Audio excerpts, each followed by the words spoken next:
બાદશાહ નિયારી યુટ્યુબ ચેનલમાં આપ ખેડા, આણંદ તથા નડિયાદના સમાચાર સૌથી પહેલા જોઈ શકો છો. તો સબસ્ક્રાઇબ કરો અમારી યુટ્યુબ ચેનલ બાદશાહ નિયારી.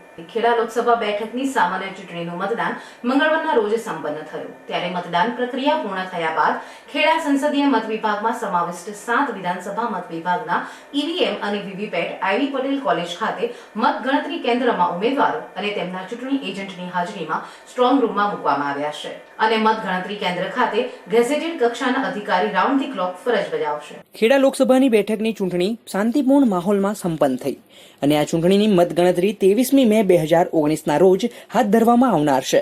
ત્યારે ઈવીએમ અને વીવીપેટ નડિયાદની આઈવી પટેલ કોલેજ ખાતે મતગણતરી કેન્દ્રમાં ઉમેદવારો અને તેમના ચૂંટણી એજન્ટની હાજરીમાં સ્ટ્રોંગ રૂમમાં મૂકવામાં આવ્યા છે. મતગણતરી કેન્દ્ર ખાતે પેરામિલિટરી સહિત પોલીસનો ચુસ્ત બંદોબસ્ત રાઉન્ડ ધી ક્લોક ગોઠવવામાં આવ્યો છે.